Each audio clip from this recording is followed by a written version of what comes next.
Hello to all students. कल तक हमने कैनाल सिस्टम ऑफ पॉरीफेरंस पॉरीफेरा के जनरल कैरेक्टर्स और क्लासिफिकेशन के बारे में देखा था। अभी हम पॉरीफेरा की जो स्किन है या हम कहेंगे उनकी लेयर्स हैं जैसे कि पिनोकोडम और कॉइनोडम, तो उसका एक हम हिस्टोलॉजिकल स्ट्रक्चर यहाँ पर देखेंगे और उसको समझेंगे। तो ये डायग्राम है, ये जो लेयर है ये पूरी की पूरी पॉरीफेरा की आउटर और एक इनर लेयर मिलकर जो लेयर बनती है वो है। तो जो आउटर लेयर है वो कही जाती है इसकी पिनेकोडर्म या पिनेकोसाइट्स। पिनेकोसाइट्स कोशिकाएं मिलकर पिनेकोडर्म बनाती हैं और इसे हम कहते हैं एक्सोपिनेकोडर्म। और जो इनर लेयर होती है, अंदर वाली पिनेकोडर्म होती है या पिनेकोसाइट्स होती हैं, उन्हें हम कहते हैं एंडोपिनेकोडर्म। तो ये पिनेकोडर्म्स सेल्स हैं, सॉरी पिनेकोसाइट्स कोशिकाएं हैं, और ये कोशिकाएं मिलकर क्या करती है, पिनेकोडर्म लेयर का फॉर्मेशन करती हैं। तो ये किसी भी पॉरीफेरा की सबसे बाहरी सतह या बाहरी लेयर होती है। उसके बाद हम देखते हैं इसके अंदर जो सब्सटेंस है, ये जो मैट्रिक्स जैसा सब्सटेंस ये भरा हुआ है, ये क्या है, मेसेनहाइल। बीच वाला जो लेयर होता है वो क्या कहा जाता है, मेसेनहाइल। इसको हम थ्योरी देख के भी अभी समझेंगे। और इनके अंदर कुछ अमीबॉइड सेल्स पाई जाती हैं, ये अमीबा कोशिकाएं पाई जाती हैं, जैसे कि यहाँ पर भी है, ये सब जगह होंगी। तो और इसके साथ इनमें स्पीक्यूल्स भी प्रेजेंट होते हैं, कंटिकाएँ भी उपस्थित होती हैं। ये सभी कहाँ होगा, मिडल वाले पोर्शन में, यानी मेसेनहाइल या मेसेनकाइम जो हम कहते हैं, जो जिलेटिनस सब्सटेंस होता है उनमें प्रेजेंट होता है। और जो इनर लेयर होती है यानी अंदर वाली सतह, ये अभी आपको देखने में बाहरी लग रही होगी, लेकिन ये पूरी इस तरह से एक लेयर फॉर्म कर रही है, इस तरह से। ये तो ये एक फोल्ड है उस सेल की वॉल का। तो ये बाहरी सतह हम मानेंगे पिनेकोडम और ये अंदर वाली सतह हम मानेंगे कोएनोडम। ये कोएनोडम सेल्स हैं, ये कोएनोसाइट्स कोशिकाएं मिलकर कोएनोडम बनाती हैं। अब ये जो है वो इन दोनों के बीच का एक पोर है जिसको हम ऑस्टिया कहते हैं, ऑस्टिया कहते हैं। और ऑस्टिया के थ्रू पानी अंदर की ओर एंटर करता है। यहाँ से ये इनकरंट कैनाल बना रहा है, ये जो बना रहा है वो क्या है, ये स्पेस इनकरंट कैनाल बना रहा है। और ये वाला स्पेस क्या बना रहा है, रेडियल कैनाल बना रहा है। ये जो बनाता है वो रेडियल कैनाल बनाता है। और इन दोनों के बीच का जो पोर है, इंटरनल पोर, ये है पोरोसाइट्स सेल चैम्बर है, पोरोसाइट्स है। और यहाँ पर जो स्पेस है वो क्या है, एपोपाइल है। तो ये सभी क्या है, हमने एक बार तो जब कैनाल सिस्टम पढ़ा है उसमें समझा है, लेकिन एक भाई आगे हम फिर देखते थ्योरी में इसको देखेंगे। ये जो स्पीक्यूल्स हैं वो अलग अलग टाइप की होती हैं। मोनो एक्सोन, इसके पिक्चर में आपको दिखा दूँगी अभी। मोनो एक्सोन है, फिर रेडियल होता है, ट्राई एक्सोन है, टेट्रा एक्सोन है, यानी 4 एक्सिस वाले भी होते हैं, और 6 रेडियल भी होती हैं, यानी ट्राई एक्सोन भी होते हैं। तो ये जो पूरा स्ट्रक्चर है ये क्या है, एक फोल्ड है, किसका, पिनेकोसाइट और कोइनोसाइट सेल्स और मेसेनकाइम जो बीच में लेयर प्रेजेंट है इसका। ये सभी मध्य का जिलेटिनस मैट्रिक्स है, जो किसी भी साइफन के या किसी भी पॉरीफेरा के मेंबर के ऑर्गेनिज्म में सबसे बाहरी जो सतह होती है वो पिनेकोडम की बनी होती है, अंदर वाली सतह कोइनोडम की बनी होती है, और बीच वाली सतह किसकी होती है, मेसेनकाइम या मेसेनहाइल की बनी होती है। और इसी के अंदर बहुत सारे सब्सटेंस प्रेजेंट होते हैं जिसको हम थ्योरी में आगे देखते हैं। यहाँ हम देखेंगे साइफा का एक एग्जाम्पल लेके उसकी सेलुलर ऑर्गेनाइजेशन के बारे में देखते हैं। जैसे हमने डायग्राम देखा था उस अकॉर्डिंग हमने सबसे बाहरी लेयर कौन सी ली है, पिनेकोडम। तो पिनेकोडम जो होती है वो, इसके बारे में एक बार हम इंट्रोडक्शन देख लेते हैं कि ये सेलुलर ऑर्गेनाइजेशन क्या है। तो इनकी स्ट्रक्चर में 2 प्रकार की सेल्स होती हैं, हमने पहले भी देखा कि पिनेकोडम होती है और कोइनोडम होती है। इन दोनों के बीच का एक लेयर होता है जिसे मेसेनकाइम या मेसेनहाइल कहते हैं। दोनों मेम्ब्रेन के बाहर पिनेकोडम लेयर और बाहरी ओर पेनेकोडम लेयर और अंदर की ओर कोइनोडम, इन दोनों के बीच का जो कम्युनिकेशन बना के रखने का काम कौन करता है, मध्य का स्तर यानी कि मेसेनकाइम करके रखता है। और जबकि सेकेंड लेयर क्या करेगा, न्यूट्रिशन को यहाँ पर प्रोसेस को कंप्लीट करेगा यानी कंट्रोल करेगा। तो जैसे हमने केनाल सिस्टम में टाइप्स देखे थे, एस्कोनॉइड हैं, साइकोनॉइड हैं और ल्यूकोनॉइड हैं। तो ये तीनों या जो पॉरीफेरेंस है वे क्या है, ट्रूली डिप्लोब्लास्टिक नहीं कह सकते। हमने पहले भी देखा है कि ट्रूली डिप्लोब्लास्टिक नहीं कह सकते क्योंकि यूमेटाजोन्स की तरह, जिससे कि एक्टोडर्म होती है, मेसोडर्म होती है और एंडोडर्म होती है, तो ये इनमें कोई ट्रू लेयर नहीं पाई जाती, इसीलिए इन्हें हम सत्य द्विजनन स्तरीय नहीं कह सकते हैं। तो हम सबसे पहले देखते हैं कि पिनेकोडर्म। पिनेकोडर्म जो है वो किससे बनी हुई, कंप्राइसेस यानी किसके भाग हो गए, एक्सोपिनेकोडर्म से बनी होगी, जिसको हम डर्मल एपिथेलियम भी कहते हैं। ये पूरी बॉडी सरफेस को कवर करती है, सिर्फ किसको छोड़कर, ऑस्टिया और ऑस्क्यूलम को छोड़कर पूरी बॉडी लेयर को ये कवर करती है, पूरी शरीर को ये कवर करती है। दूसरी होती है एंडोपिनेकोडम। एंडोपिनेकोडम कहाँ कहाँ रहेगी, ये इनकरन केनाल में स्पंज सील की बाहरी लेयर को कवर करती है। इनको कवर करने का काम कौन करेगी, एंडोपिनेकोडम। पिनेकोडम किससे बनी है, लार्ज है, फ्लैटेंड है और पॉलीगोनल कोशिकाओं की बनी है, यानी कि बहुभुजी और चपटी कोशिकाओं की, बड़ी कोशिकाओं की बनी होती है। इन सेल्स के बीच में एक उभरा हुआ केंद्रक रहता है और बहुत सारे कोशिकाओं के किनारे आसपास, सारी कोशिकाओं के जो किनारे वो आसपास एक दूसरे से अरेंज्ड होते हैं, क्लोजली सीमेंटेडली चिपके हुए रहते हैं। पिनेकोसाइट्स जो है वो हाईली कॉन्ट्रैक्टाइल होती हैं और दे कैन ग्रेटली इंक्रीज और reduce the surface area of sponge body, यानी कि इनमें संकुचनशील क्षमता पाई जाती है, जिसके कारण स्पंज का शरीर जो है वो बहुत अच्छे से फैल भी सकता है और सिकुड़ भी सकता है, यानी कि फैलने सिकुड़ने की क्षमता इनमें बहुत अच्छे से पाई जाती है। क्यों, क्योंकि इनमें कॉन्ट्रैक्टाइल कैपेसिटी होती है पिनेकोसाइट्स की। In the lining of incurrent canal, some pinacocytes are modified to form tubular cells. यानी क्या कह रहे हैं, अंतर्वाही नालों के अस्तर में, इनकरंट केनाल यानी अंतर्वाही नाले, इनके अस्तर में कुछ पेनेकोसाइट्स कोशिकाएं जो होती हैं वो नली आकार की होती हैं, जिन्हें हम पोरोसाइट्स में मॉडिफिकेशन देखते हैं। यानी कि ये केनाल सिस्टम जो बनता है, ये इनकरंट केनाल, वो किस में मॉडिफाई हो जाती हैं, इन ट्यूबुलर केनाल में या अंतर्वाही नालों में, जिसको हम कहते हैं पोरोसाइट्स में कन्वर्ट हो जाती हैं। ये अंतर्वाही नालों को रेडियल केनाल से जोड़ती हैं। पोरोसाइट्स क्या करेंगी, इनकरंट केनाल और रेडियल केनाल को जोड़ने का काम कौन करेगा, पोरोसाइट्स या छिद्र कोशिकाएं करेंगी। किन किन को जोड़ने का काम करेंगी, इनकरंट केनाल और रेडियल केनाल को जोड़ने का काम कौन, उन दोनों के बीच में कौन सा छिद्र पाया जाएगा, पोरोसाइट पाया जाएगा। हमने केनाल सिस्टम में देखा है। This connect the incurrent canal with the radial canal, the prosopyle, यानी कि इसको हम क्या कहेंगे, ये जो वे बनाएंगे, पाथ बनाएंगे, उसे हम क्या कहेंगे, प्रोजोपाइल कहेंगे।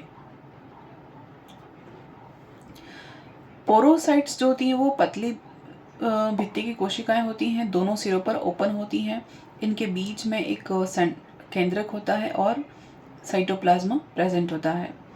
कुछ साइंटिस्ट के अकॉर्डिंग पोरोसाइट्स जो होते हैं केवल जो यंग स्पॉन्ज होते हैं उन्हीं में देखे जाते हैं। जब ये एडल्ट होते हैं तब उनमें ये डीजनरेट हो जाते हैं, उनके स्थान पर इनकरंट या इंट्रासेलुलर पाथ बन जाता है, यानी कि वो विलुप्त हो जाती हैं। कौन, पोरोसाइट्स विलुप्त हो जाती हैं और इनके स्थान पर क्या बन जाता है, इंट्रासेलुलर स्पेस बन जाता है, जिसे प्रोसोपाइल हम कहते हैं। तो ये जो पिनेकोसाइट्स होती हैं वो ऑस्क्यूलम, ऑस्टिया और अपद्वारों के चारों ओर होती हैं, उन और लंबी होती हैं, कॉन्ट्रैक्टाइल होती, संकुचनशील होती हैं, जो हमने इसके प्रॉपर्टीज़ यहाँ पर देख चुके हैं। और इसको ग्रीक वर्ड अगर हम देखें तो पिनेको का मतलब होता है प्लैंक, और यानी कि चपटा, और काइटोस यानी होता है सेल। तो इसको हम ऐसे याद रख सकते हैं, पिनेकोडम को समझ के याद रख सकते हैं, रटने की ज़रूरत नहीं पड़ेगी। तो ये है पिनेकोडम, जो कि किसी भी पॉरीफेरा के ऑर्गेनिज्म की सबसे आउटर लेयर होती है।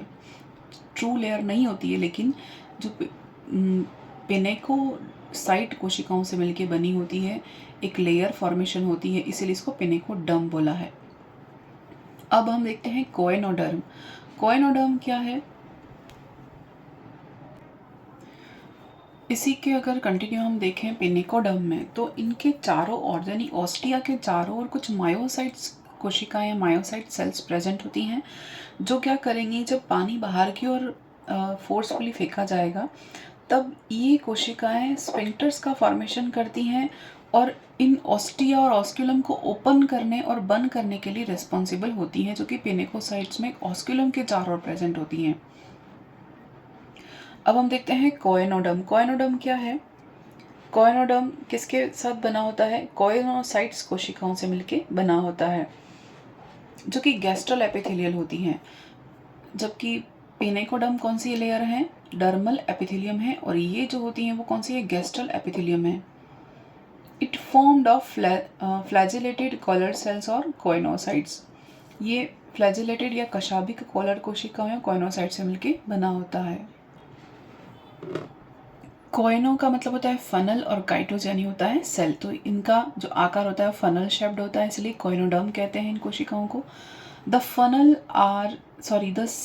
Are oval in a loose layer upon the mesenchyme, यानी मेसेनकाइम के ऊपर की ओर यानी मेसेनकाइम के अंदर की ओर ये क्या होती हैं? लूजली पैक्ड होती हैं और ओवल शेप होती है। Each cell contain a single cell nucleus, हर कोशिका के अंदर एक केंद्रक होता है। 1 और 2 कॉन्ट्रेक्टाइल वैक्यूल्स भी प्रेजेंट होती हैं, और इसी के अंदर क्या होगा? संकुचनशील रिक्तिका भी प्रेजेंट होती है। फूड वैक्यूल्स भी प्रेजेंट होती है, जो खाद्य का संरक्षण करती है या स्टोर करती है, और इसीलिए इसको गैस्ट्रल एपिथेलियम भी कहते हैं। और इसमें कुछ रिजर्व फूड भी होता है। और ब्लेफरोप्लास्ट सेल्स भी होती हैं, राइजोप्लास्ट सेल्स भी होती हैं, और इन्हीं सेल्स से क्या होता है? एक बेसल ग्रेन्यूल प्रेजेंट होता है, जहाँ से क्या होता है? फ्लैजेलम का ओरिजिनेशन होता है, यानी कशाभ का ओरिजिनेशन होता है। तो कोएनोसाइट्स जो होती हैं वो क्या बनाती हैं? कोएनोडर्म का फॉर्मेशन करती हैं। नेक्स्ट हम देखते हैं mesenchyme. Between pinacoderm and choanoderm lies the interconnected gelatinous matrix. Pinacoderm और कोएनोडर्म के बीच में मेसेनकाइम, जो जेलेटिनस मैट्रिक्स वाला सब्सटेंस होता है, वो व्यवस्थित रहता है, जिसे हम मेसेनकाइम भी कहते हैं, मेसेनहाइल भी कहते हैं। मेजोस यानी मिडल, और एनकाइम यानी इफ्यूजन्स, यानी कि मिडल का जो सब्सटेंस होता है वो। It is supposed to be secreted by pinacoderm. ये माना जाता है कि इसका स्त्राव पिनेकोडर्म से होता है। It contains variety of amoebocytes cells, जिनको हम यहाँ पर पढ़ेंगे। सबसे पहली जो सेल्स होती है अमीबोसाइट्स अलग अलग तरह की होती हैं, जैसा हमने डायग्राम में देखा था। यहाँ पर ये तो आउटर लेयर हो गई पिनेकोडर्म, ये पिनेकोडर्म माने, क्योंकि ऐसे और एक लेयर बनेगी, ऐसे इमेजिन करेंगे कि यहाँ इस तरह से ये लेयर पूरी फोल्ड बना रही है। तो ये पिनेकोडर्म है, ये कोएनोडर्म है, और बीच वाला जो मटेरियल है ये क्या है? सेंटर वाला, ये सारा जिलेटिनस सब्सटेंस है। ये अमीबोसाइट्स कोशिकाएं हैं, और ये स्पीक्यूल्स हैं। तो इन्हीं के बारे में हमको पढ़ना है। ये ऑस्टिया, यहाँ से पानी आएगा, ये इनकरेंट कैनाल बनाएगा, और यहाँ से पानी अंदर की ओर एंटर करेगा, और ये रेडियल कैनाल है, ये पोरोसाइट्स हैं, ये एपोपाइल है, ये हम सभी देखेंगे अभी आगे। तो सबसे पहले हम देखते हैं आर्कियोसाइट्स। आर्कियोसाइट्स जो होती हैं वो क्या है? These are the undifferentiated embryonic amoebocytes, यानी कि ये अविभेदित कोशिकाएं होती हैं। इनको हम स्टेम सेल के रूप में भी देख सकते हैं, जिनका अभी फैट निर्धारित नहीं है, यानी कि किसी भी तरह में ये मॉडिफाई हो सकती हैं। इनमें टोटिपोटेंसी होती है, यानी कि टोटिपोटेंसी यानी ये कोशिकाएं किसी भी अन्य कोशिकाओं का रूपांतरण बन सकती हैं। तो having blunt pseudopodia and large nucleus, इनका केंद्रक बड़ा होता है, और इनके सोडोपोडिया कैसे होते हैं? ब्लंट होते हैं, यानी और अपना शेप ये चेंज कर सकते हैं, इसलिए इन्हें आर्कियोसाइट्स कोशिकाएं कहते हैं। Work as stem cell, they can produce all other types of cell, यानी कि इनसे किसी भी कोशिकाओं की या दूसरी कोशिकाओं का निर्माण हो सकता है। नीडेड बाय द स्पॉन्ज, अगर स्पॉन्ज को आवश्यकता है तो अपनी आवश्यकता के अनुसार इन कोशिकाओं से किसी भी कोशिकाओं का मॉडिफिकेशन कर सकता है, और अपना जो नीड है वो कंप्लीट कर सकता है। जैसे कि सेल्स आर टर्म्ड टोटिपोटेंट, यानी कि इसीलिए इन सेल्स को क्या बोला है? टोटिपोटेंट बोला है, यानी कि ऐसी कोशिकाएं जो कि किसी भी अन्य कोशिकाओं में बदल सकती हैं या किसी भी कोशिकाओं का रूप धारण करने की क्षमता हो, तो उन्हें टोटिपोटेंसी कहते हैं। They give rise to sex cells, यानी कि स्पर्म और ओवा को भी, यानी गेमेट्स फॉर्मेशन के लिए भी इम्पॉर्टेंट है आर्कियोसाइट सेल्स। दूसरा हम देखें collencytes. Most of the amoebocytes have branching pseudopodia often initiated into a syncytial network. These are collencytes. ये क्या कह रहा है? कॉलिनोसाइट्स जो अमीबोसाइट्स होती हैं, ये क्या करती हैं, इनमें ब्रांच्ड सूडोपोडिया होते हैं और ये इनमें सिंशियल नेटवर्क पाया जाता है, यानी कि इनके अंदर बहुत सारे केंद्रक पाए जाते हैं। सेल है कि लेकिन न्यूक्लियस जो होंगे वो बहुत सारे प्रेजेंट होते हैं, एक नेटवर्क फॉर्मेशन करते हैं। इन्हें हम क्या कह सकते हैं? These are कॉलिनसाइट्स। कॉलिनसाइट्स यानी हम कहेंगे योजी उत्तक या श्लेष कोशिका, यानी कि सिक्रेटरी सेल्स भी कह सकते हैं। फिर देखते हैं क्रोमोसाइट्स, यानी कि पिगमेंटेड सेल्स। इनका नाम से ही मतलब पता चल रहा है कि पिगमेंटेड अमीबोसाइट्स हैं, जो कि लोबोसिया सूडोपोडिया वाले जितने भी पॉरीफेरा हैं उनमें प्रेजेंट होती है। यानी क्या करेंगे, सूडोपोडिया फॉर्मेशन करने का काम करेंगे और इनके अंदर पिगमेंट्स पाए जाते हैं, कलर देने का काम करेंगे। फिर है thesocytes. These have lobose pseudopodia and are filled with food reserves, thus acting as storage food. यानी इनका सीधा सा काम क्या है? फूड को स्टोर करना। थीसोसाइट्स का काम क्या है? फूड रिजर्व रखने का काम है। फिर मेसोसाइट्स। मेसोसाइट्स कोशिकाएं क्या होती हैं? ये मायोसाइट्स हैं। हाँ सॉरी, ये मायोसाइट्स हैं, इसको इन्हें हम मायोसाइट्स कहेंगे। Myocytes, these are fusiform contractile muscle cells present around ostia, osculum and other openings. तो मायोसाइट्स कोशिकाएं कौन सी होती हैं? जैसे कि ऑस्टिया और ऑस्क्यूलम दो ओपनिंग्स हैं, उन ओपनिंग्स के चारों ओर कॉन्ट्रैक्टाइल मस्कुलर सेल्स होती हैं जो उस पोर को ओपन करने का और पोर को बंद करने का काम करती हैं। ये फ्यूजिफॉर्म होती हैं और इन्हें हम कहते हैं मायोसाइट्स कोशिकाएं। फिर है स्क्लेरोब्लास्ट। ये स्क्लेरोब्लास्ट जो है, this manufacture the spicules and accordingly to the nature of the product are known as calcoblast और सिलिकोब्लास्ट और स्पॉन्जियोब्लास्ट। तो जो स्पीक्यूल्स होती हैं इन पॉरीफेरा के अंदर, ये किससे बनी होती हैं? ये बनी होती हैं इन स्क्लेरोब्लास्ट कोशिकाओं से स्पीक्यूल का फॉर्मेशन होता है। तो क्लास के अकॉर्डिंग हमने देखा था कि जिन कैल्केरिया क्लास के ऑर्गेनिज्म में कैल्कोब्लास्ट की स्क्लेरोसाइट्स होती हैं और सिलिकोब्लास्ट जिनमें की हेक्साक्टिनिडा हमने पढ़ा था, हाइलोनीमा, उनमें सिलिकोब्लास्ट सेल्स की स्पीक्यूल्स बनी होती हैं और जिनमें कोई नहीं होता जैसे कि डेमोस्पॉन्जिया, तो उनमें स्पॉन्जियोब्लास्ट जो है स्पीक्यूल्स फॉर्मेशन करती हैं स्क्लेरोब्लास्ट कोशिकाएं। तो ये अभी हमने देखा मेसेनकाइम के बारे में। मेसेनकाइम के अंदर जितने भी सब्सटेंस प्रेजेंट है उनके बारे में हमने देखा। अभी हम एक डायग्राम देखेंगे स्पीक्यूल्स का, जो कि मेसेनकाइम में ही पाए जाते हैं। तो ये जो स्पीक्यूल्स हैं स्क्लेरोब्लास्ट सेल्स हैं, ये स्पीक्यूल्स अलग अलग तरह की होती हैं, इनका अलग अलग फॉर्मेशन होता है, वो भी हम देखते हैं।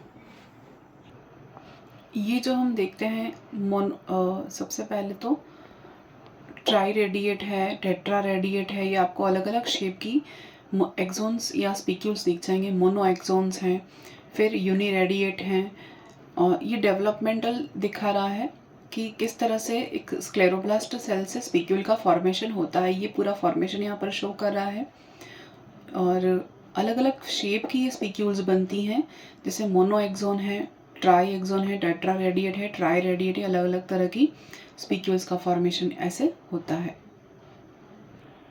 इस डायग्राम में हम प्रॉपरली देख सकते हैं कि यहाँ जो फर्स्ट नंबर का दिया हुआ है ना, ये मेगा स्क्लेरोल्स होती हैं, फिर माइक्रोस्क्लेरोइड्स होती हैं और इनका अलग अलग शेप है। इस तरह से ये दिख सकती हैं।